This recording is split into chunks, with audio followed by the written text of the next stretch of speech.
الجلال والكمال سبحانك يا عظيم سبحان الله.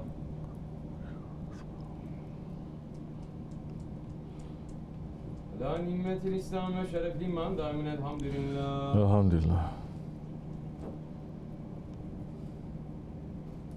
لا أشهد ولا إله إلا الله أكبر.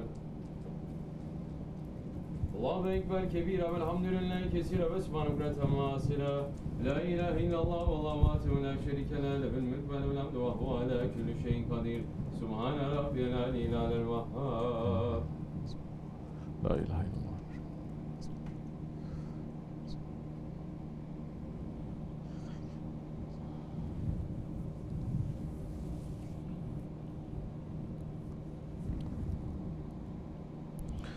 الحمد لله رب العالمين. الفاتحة.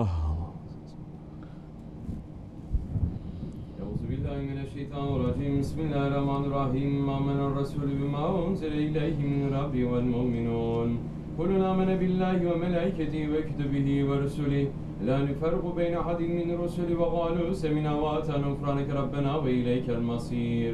لا يكلف الله نفسا إلا وسعها لها ما كسبت وعليها ما اكتسبت. ربنا لا تؤاخذنا إن نسينا وأخطأنا ربنا ولا تحمل علينا إصرا كما حملته على الذين من قبلنا ربنا ولا تحملنا ما لا طاقة لنا به واعف عنا واغفر لنا وارحمنا أنت مولانا فانصرنا على القوم الكافرين. آمنا بالله صدق الله العظيم. بسم الله الرحمن الرحيم.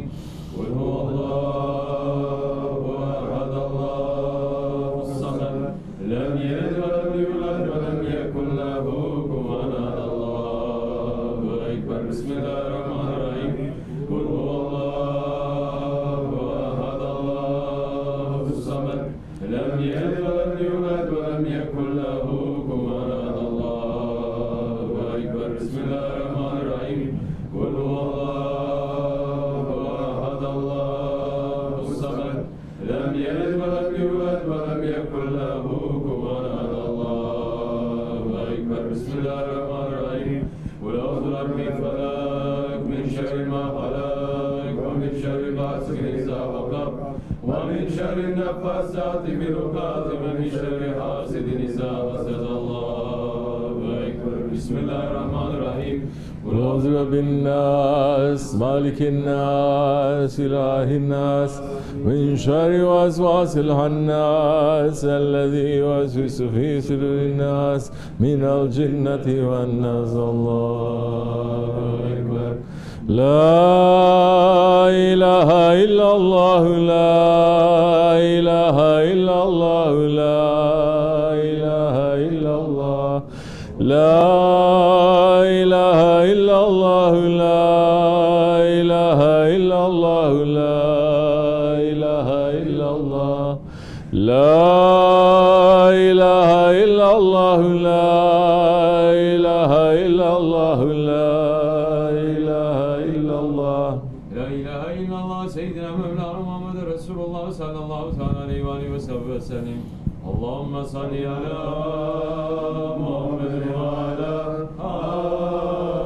آل محمد وسلم. اللهم صل على محمد وعلى آل محمد وسلم. اللهم صل على محمد وعلى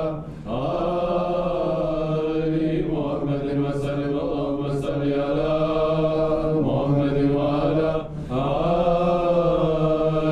محمد وسلم. اللهم صل على محمد وعلى آل محمد وسلم. اللهم صل على محمد وعلى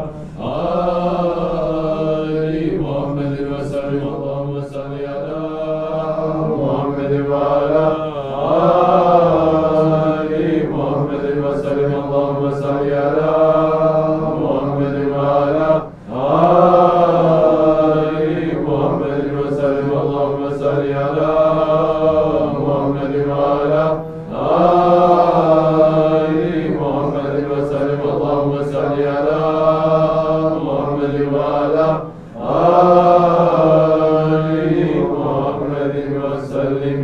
صل يا رب وسلم على جميع الأنبياء والمرسلين وعلى كل لا يجمع والحمد لله رب العالمين. على أشرف العالمين سيدنا محمد الصلوات صلى الله عليه على أفضل العالمين سيدنا محمد الصلوات على أكمل العالمين سيدنا محمد الصلوات صلوات الله تعالى وملائكته والأنبياء ورسوله وجميع كلام محمد وعلى آل محمد عليه السلام ورحمة الله تعالى وبركاته رضي الله تبارك وتعالى سيدنا أصحاب رسول الله أجمعين وعن أصحاب الميسان والمجتهدين الماتن والعلماء المتقين والأولياء الصالحين وإلى مشايخنا تركة النقشبندية العليا قدس الله تعالى أرواحهم زكيا من أمر الله تعالى بركة ورى الله تعالى بركاتهم وفداتهم دائما والحمد لله رب العالمين. الفاتحة. اللهم صل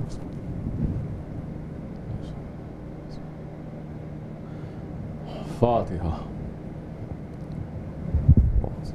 اللهم صل على سيدنا محمد النبي الأمي وعلى آله وصحبه وسلم. اللهم صل على سيدنا محمد النبي الأمي وعلى آله وصحبه وسلم. اللهم صل على سيدنا محمد النبي الأمي وعلى وصحبه وسلم. الله أكبر الله أكبر لا إله إلا الله هو الله أكبر الله أكبر ولله الحمد.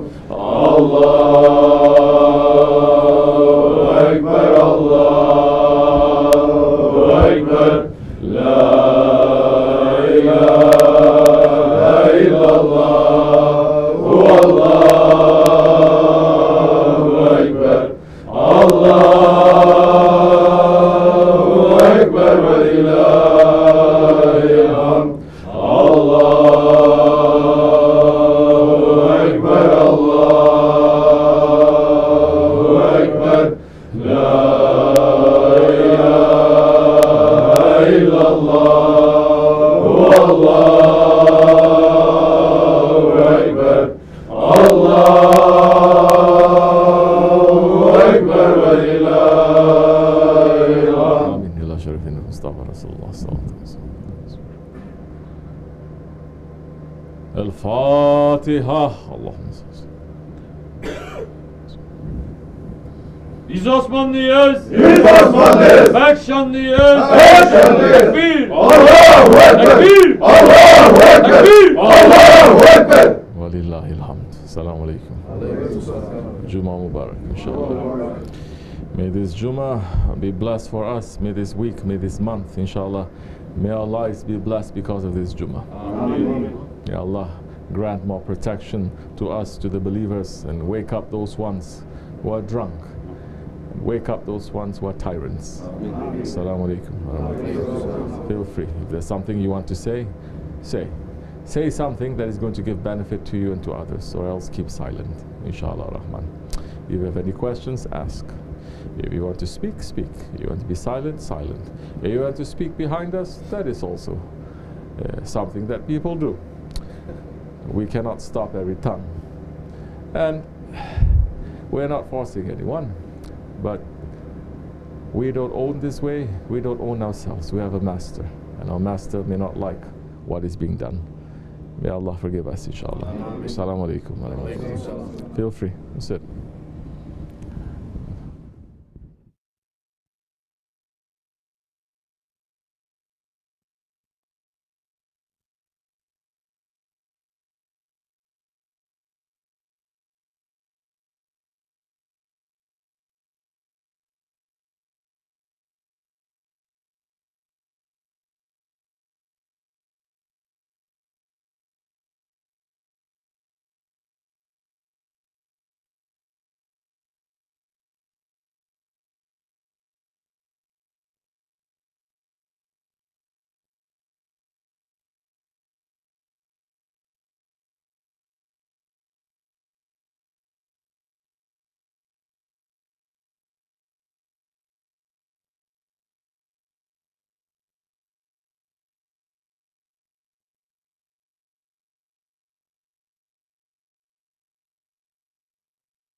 how believer, how the murid can be brave with every way for the sake of Allah. Bismillah ar-Rahman ar-Rahim. Because in the khutbah, Shaykh Effendi's words in the sohbat, they say, we're not afraid from no one. We're not afraid from no governments. We are afraid from Allah subhanahu wa ta'ala. This is real. But Shaykh Effendi, when he says it, he is real. How he's saying that with reality? He's not just saying because he prays so much, or because he makes zikr so much, or because he even entered into seclusion so much. It's because he lived life. And he faced the tyrants. And he stood up against the tyrants. Correct? By himself, alone. He stood up against the tyrants. And he was tortured so many ways. Both tyrants from governments or tyrants from people around him. The tyranny of the people around who have power that wants to push him down. He stood up against that. Sometimes he's patient, sometimes he's standing up to fight against that. He went through that. And he went through it putting everything there. Sacrificing everything. When did he sacrifice everything? Here, because you asked me the question, how do you become brave? I'm not going to answer how I become brave. Astaghfirullah. We are not, but we are following those ones who are very brave. We study them. We understand what they went through. We're not asking for the same tests because we cannot go through it, but we're asking if we are going through something similar, may Allah give us some of their bravery. Amen. This is how you're going to learn. How did Shaykh Effendi, when did Shaykh Effendi, Shaykh Abdul Karim Effendi Hazrat Dari, when did he become brave? When did he, with that bravery, he sacrificed everything and he put everything there, including his life? And how old was he? He was not 40 years old when he did that. He was not 60 years old when he did that. He did that when he was 19 years old. Life has just begun. And he fought for the sake of Allah. He put his life there. From a very young age, he knows what it is to sacrifice your life. Maybe some of you here have sacrificed your life, but it is arguable whether it is for the sake of Allah, or for the sake of family, or for the sake of nationality, or for the sake of politics, for the sake of democracy, or for the sake of this, or for the sake of that. It is still sacrifice. It is still good, but it is not the same as those who sacrifice for the sake of Allah subhanahu wa ta'ala. That's how he became brave from a young age. He put everything down there. What are we sacrificing? We cannot do that. You say, well, opportunity is not given to me. But what are you doing now to be brave? Against who? First, against your own tyranny, against your own laziness, against your own heedlessness, against to other people. How are you fighting against your own anger? Huh? I just read, this is very popular now. Everyone is knowing what is going on with the fighting world. Everyone is, all the Muslim world is very bubbling because of that fight. Huh? Everyone is saying, okay, this is good, this is bad, this is that. But the awliya Allah, they're going to look beyond that. Specifically, I was reading this hadith today. The man who is strong is not the one who wrestles. He used the word exactly. Who is a wrestler. He is not the one who wrestles. Good. He is the one who can what? Fight against his anger. He can wrestle his anger. He can put down his anger. The strong man is not the one who's physical and he can wrestle other people. The strong man is the one who can control his own anger. Because that anger now, it can bring a person who is all the way up to all the way down. Understand? Now you may say it is righteous anger. Who is giving you that permission now to do that? Or you just according to your own stomach, according to your own idea, according to your own opinion? Then that is according to your own opinion. You cannot say that is according to the opinion of Allah and His Prophet. You cannot say now you're doing it for the sake of your religion. If you're saying, I'm doing this for the sake of the religion, I'm standing up for the sake of my religion and everything, then you have more responsibility now. You cannot behave any way that you want. You cannot look anywhere that you look. You cannot say any word that you want to say. And you cannot stand up or sit down any way that you want. You have to follow now, because you say you're trying to be a good role model for the religion. You have to follow that too. Otherwise, it's not complete, and you may lose. You will win, but you may also lose. And we are seeing that. So, it is observing these ones. When did they stand up? When did they be quiet? When were they alone? When were they together? Then we learn step by step how to become brave. Our Sheikh, like I said, he fought in that war in Cyprus. Then a couple of years later, he was sent all alone here to this whole continent, not even knowing anything. He had to fight again against the unknown. So in every way, you see that Allah is putting him through difficulty. It is only with the difficulty that you are going to reach to high stations. If you think you're going to reach to high station sitting comfortable and making a couple of zikr and a couple of namaz, you're going to reach the high station, we're going to ask you, which prophet you're following? Which prophet you're following? Which prophet, they just make some zikr and they just pray without going through difficulties and they become beloved to Allah? Every prophet was a fighter. Every prophet was a fighter for the truth, not for their own comfort, for the comfort of those ones who are hurting them. Those ones who want to destroy them continuously. They are praying, protecting the people and praying for those ones to turn around. How you become brave? You become brave when you understand what is it that's giving you fear. What do you fear the most? You fear that the most. What are you doing about it according to Allah and His Prophet? You're trying to understand that. You're trying to solve that riddle, that problem, that question in you. You become most brave. What do people fear the most? They fear to lose. What do people love the most? What the Quran and the words of the Prophet ﷺ saying, what they love to gain. What is it that they love the most? Wealth, sons, possession, power. Look to yourself. You may say, no, I don't like power. Of course you like power. You become a father. Your son is not listening to you.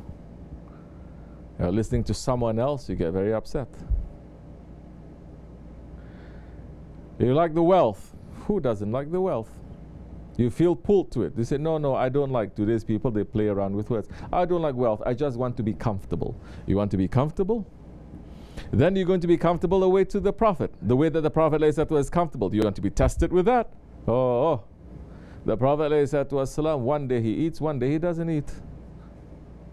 Not because he was following the sunnah of Dawood alayhi salam. One day he fasts, one day he eats. But because there was no food.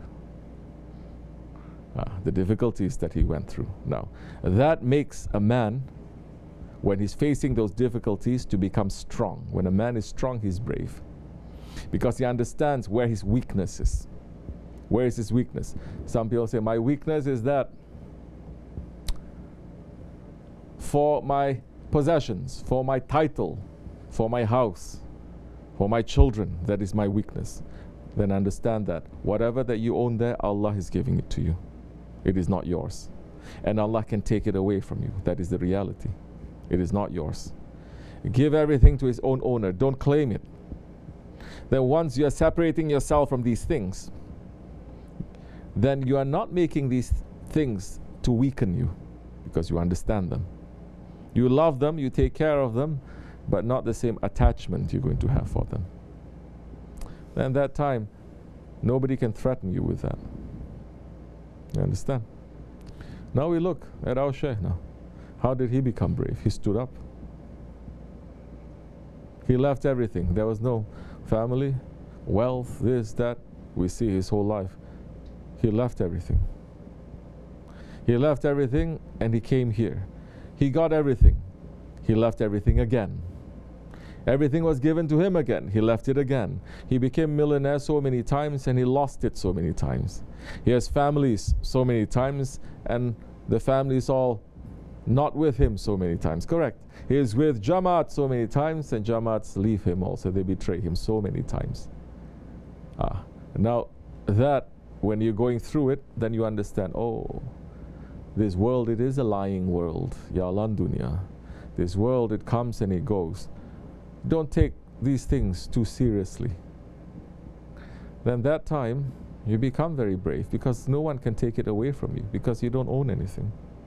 You say, you want to take this? You want to take my car? It doesn't belong to me. My house, it doesn't belong to me. My children, Allah is their creator.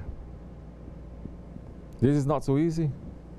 You have to go through so much in your life to actually go through it, to understand what is this bravery, how we become brave.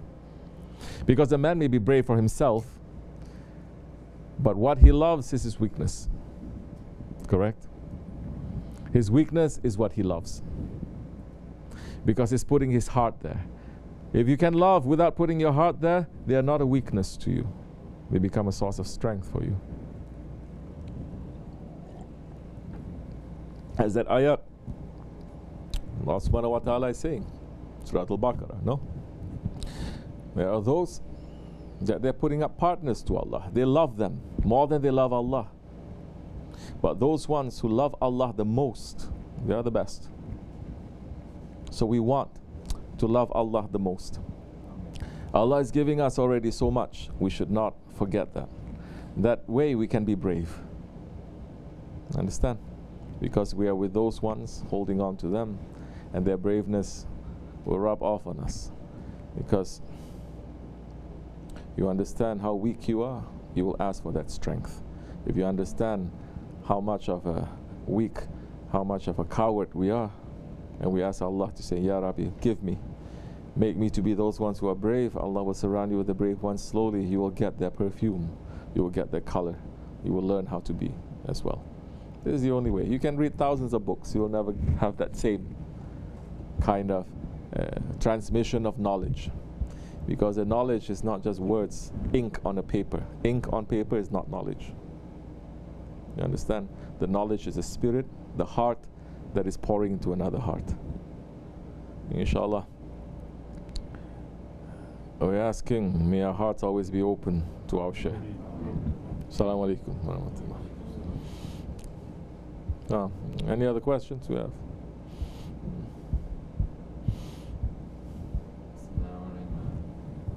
Last year you were mentioning one of your sohbet, Oh.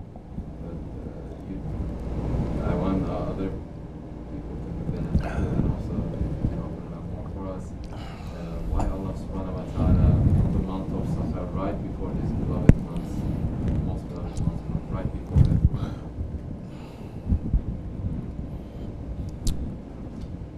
I don't know anything.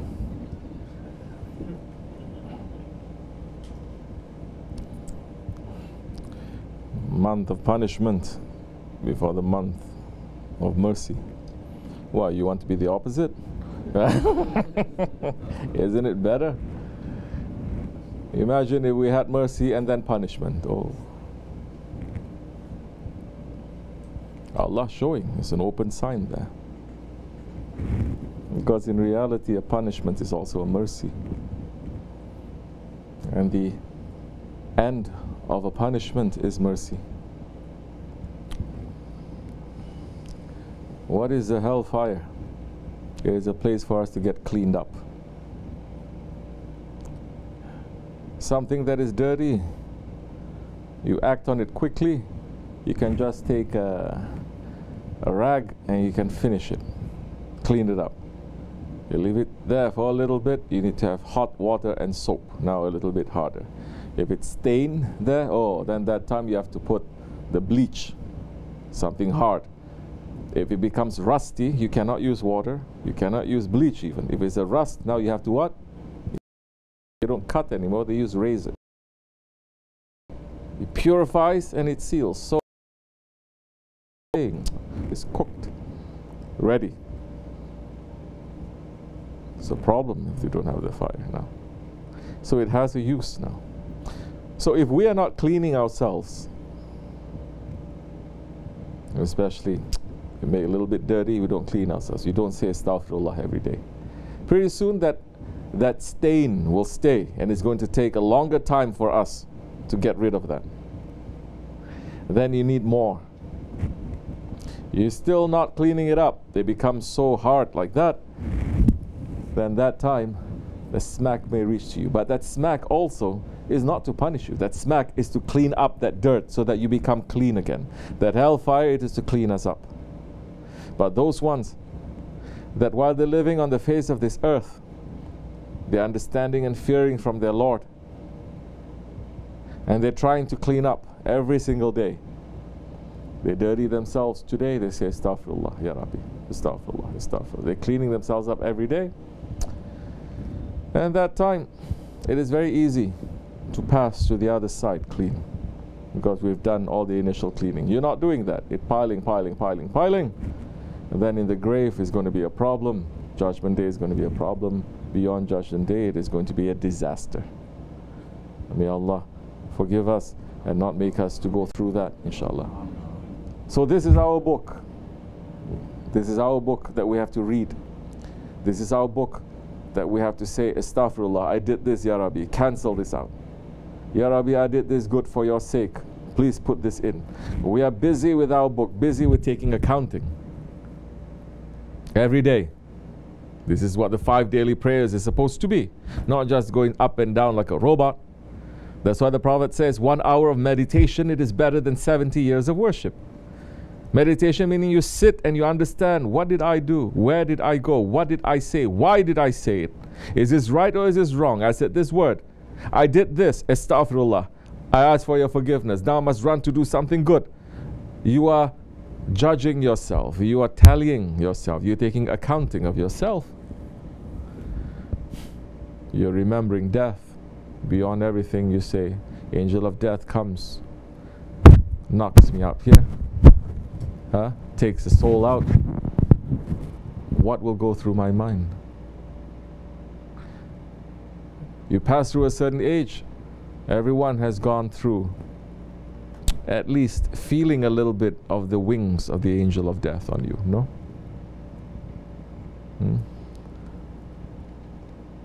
Don't forget that. You understand? Someone just told me when he was young, he was on a motorbike, couldn't really stop. He was hit by a car. Car hit him, he flew out, he just got up and he started again. Everyone was shocked. That is a miracle. Allah is not telling the angel to take his life because he still has work to do for Allah's sake here in this world. He has to find out what that work is. That work is with those ones who are with Allah.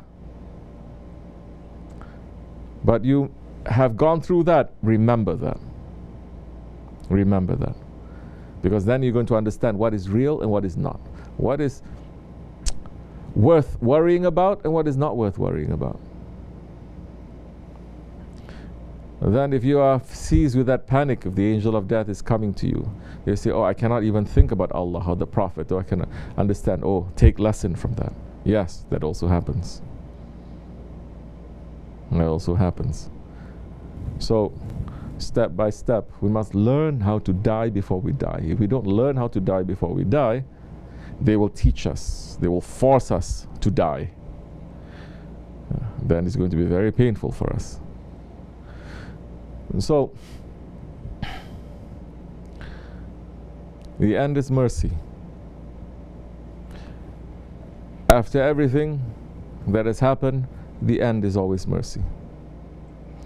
All the judgment is going to happen after hell, after everything, there is mercy. Because Allah is saying, my mercy, it overtakes my anger.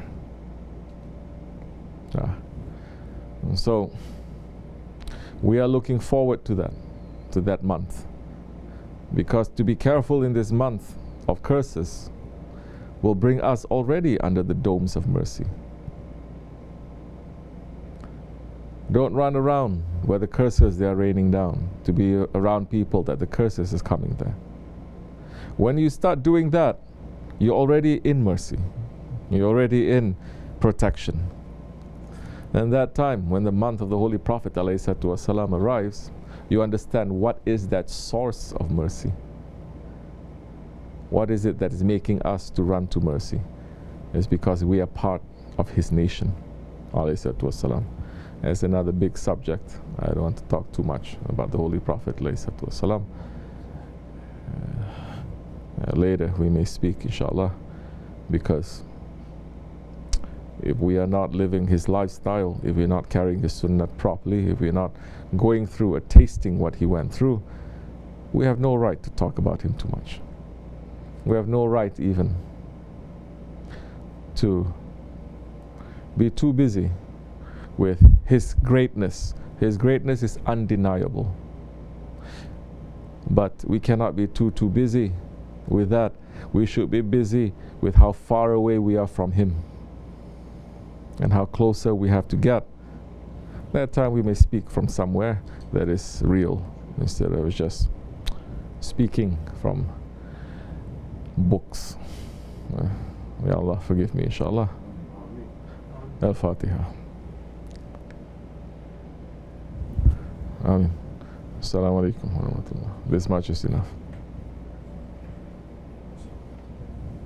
Yes, sir. Any other questions? Bismillah. You heard them mention recently and many other times that we should die before we die. Yes. And now living this lifestyle, we are surrounded by, especially the whole West, and the rest of the world, but especially West. Is it that possible? Especially, is it that possible without shaitan, without being connected to the shaitan? Very good question. It's impossible.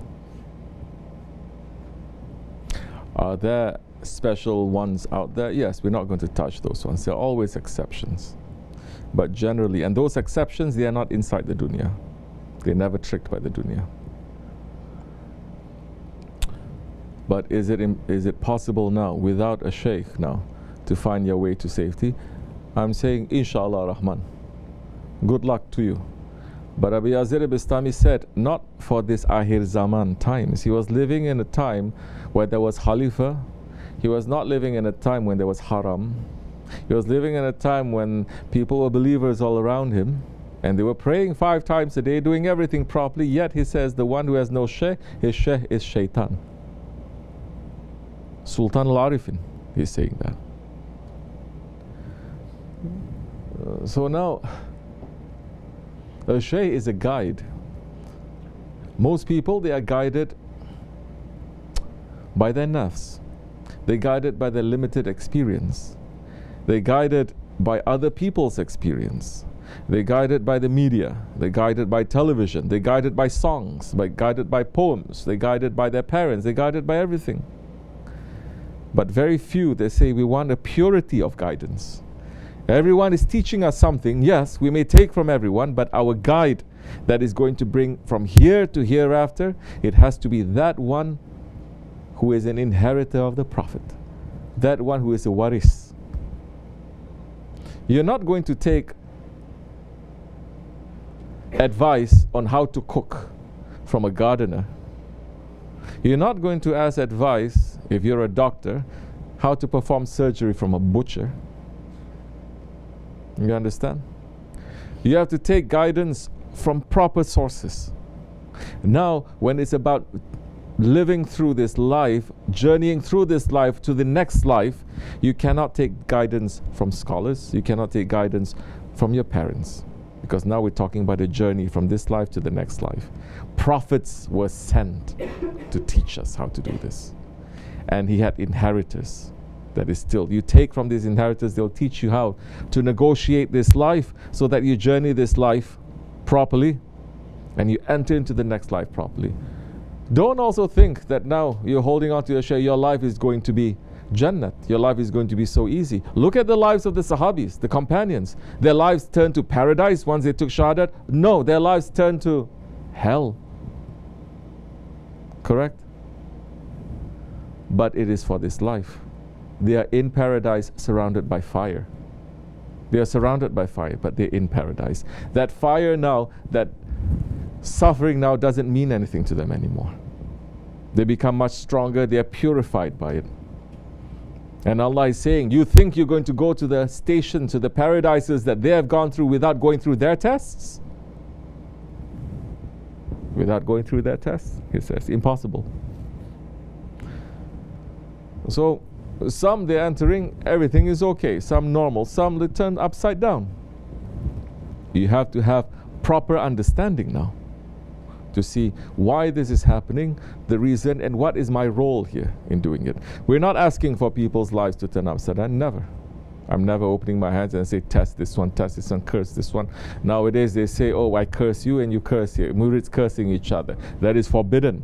You're going to curse each other in the month of Safar, in the month of curses. The curse already reached to you. That's why you can do it. You understand? So, we're not asking for all of that. And when things come to you, especially now under the guidance of a shaykh, things happen to you, first you have to check yourself. Is this a punishment or is this a test? Sometimes it is both. Sometimes it is more one than the other. Now sometimes this is when you need the guidance. You understand? So this is happening. I don't understand what this means. Then you're going to go to someone who understands what it means and going to say, this is the meaning of this is the meaning of that. Now be careful. Your story is not ending here. It continues. Everyone's story continues. If right now we all lose everything, may Allah not test us, we lose everything, but we're standing up for the sake of Allah and we are finished too, our story is still not finished. Those ones who are, their lives and their possessions and everything is taken away from them because of Allah subhanahu wa ta'ala, their lives did not finish. It began. It's starting in the most beautiful and the most noble way, just as the prophets and the sahabis and the awliya Allah they've gone through. So once you start to see things in perspective like that, then you say, oh, I am part of their story. This is the real story. But if you lose that and you're only looking at unbelievers and people of the dunya and telling you this is how you live your life according to pleasure and happiness and satisfaction and wealth and family and cars and this Facebook reality, if you look at that, you're never going to be satisfied, and it is all fake, and it is not real, and is not what Allah is happy with. When you look at that story, the real story that you're going to continue, you're part of reality and you are just beginning. We are just beginning our journey. Our journey is not ending, it's just beginning. You understand? For those who believe, those ones that they suffered so much because of their faith and everything was taken away from them, their story did not end either. It's beginning. They are the ones who is returning back to Allah and says, Ya Rabbi, you gave me everything and you take away everything. Everything belongs to you anyway. Make me belong to you too. Make my heart belong to you too. I am weak. Don't test me, Ya Rabbi, but if difficulty comes to me, turn my heart. Turn my heart to make it strong. Turn my heart to be happy. And turn my heart to look with the eyes of reality. That way, as the Prophet says, Allah loves the one, the believer, who is always happy and cheerful. Because you meet someone cheerful, it takes away your sadness too. That one may have the worst things happen to him, but he's cheerful. The Lord loves him. Our Lord loves him then. Not only that, other people are going to love him too, because he's always smiling. He's always taking people's burdens away. So, inshallah, that way we will know how to work. We are not going to get confused so much.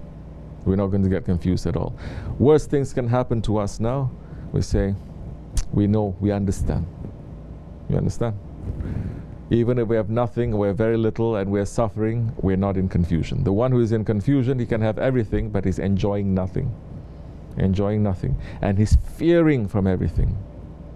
He cannot even enjoy something. He's eating food, says, how many calories this have? Now, is this like this, is like that? Nothing is free. Nothing is cheerful for him.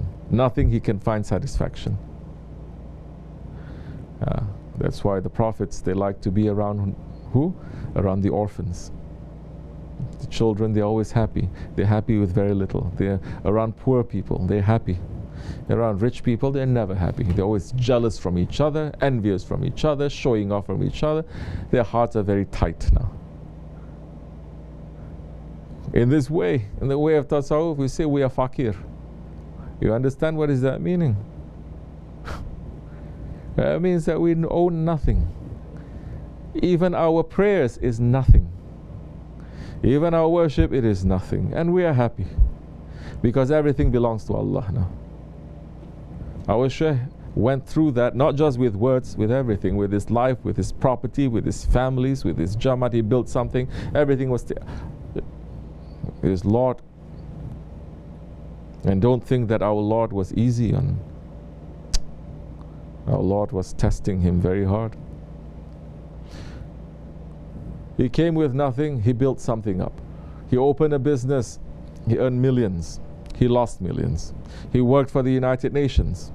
He met everyone from the top, he got sick, and he knew what they were about, what they're trying to do. He came back, he became a taxi driver, he became a truck driver. At one point he had no work at all to feed his family. In the winter time he was shoveling people's driveway. He was shoveling with his hands, shoveling the snow.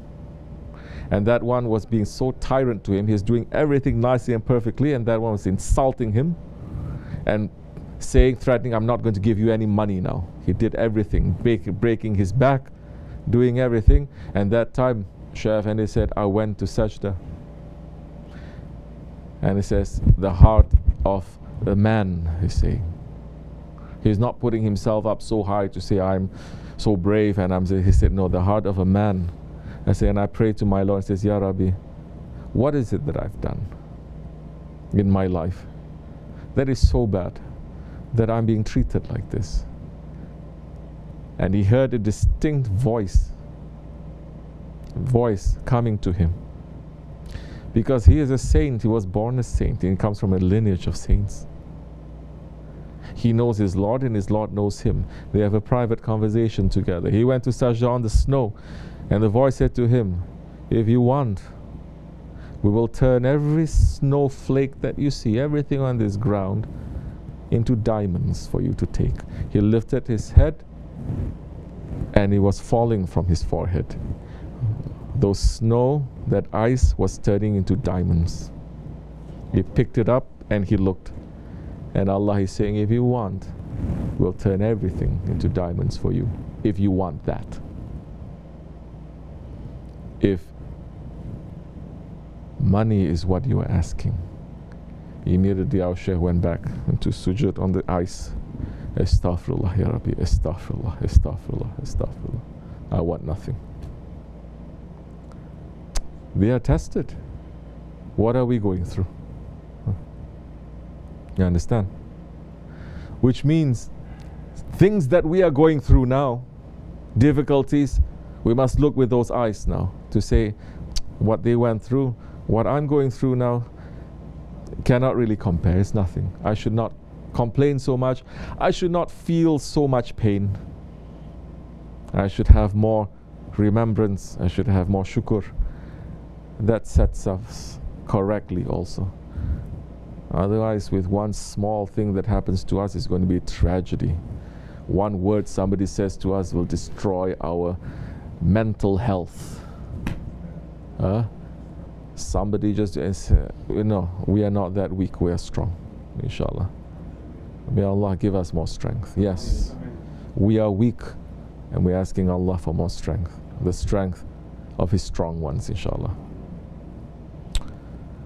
So it is necessary to follow a Shaykh, you understand? Otherwise it is very difficult to have a role model, and your role models, what sticks to your mind?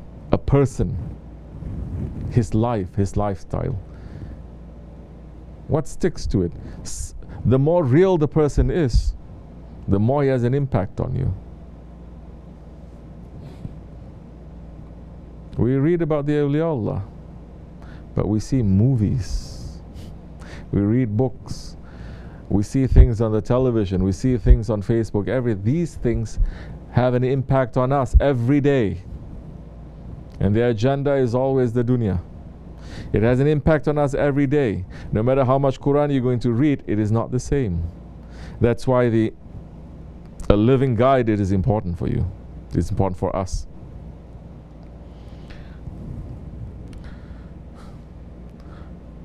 Those ones who are sincere, Allah still has the sincere ones. Allah will be their protector. But those ones, they want nothing from this world. They're not hypocrites. They're very simple people. They're not claiming anything. Those ones, the awliyaullah, are assigned to them. In reality, awliyaullah, they are assigned to everyone.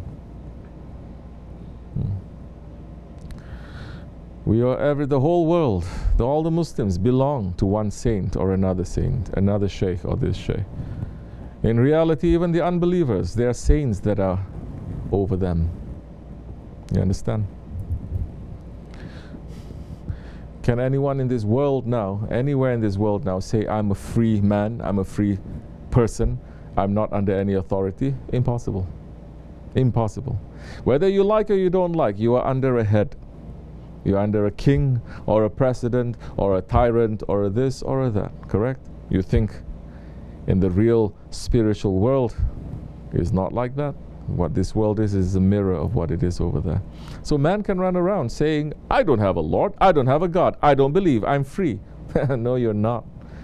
Allah is saying in that ayat, we let those ones who are unbelievers, we lengthen their enjoyment a little bit more.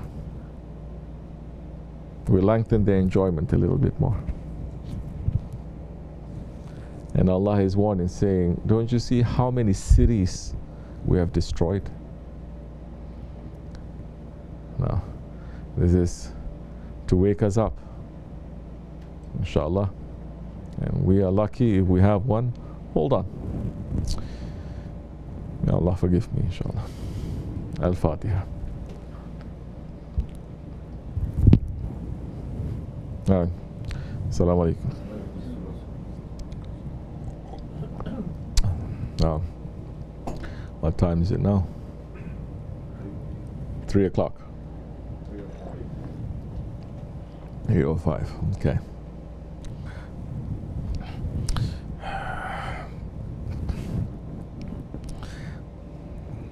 Everyone get ready, inshallah.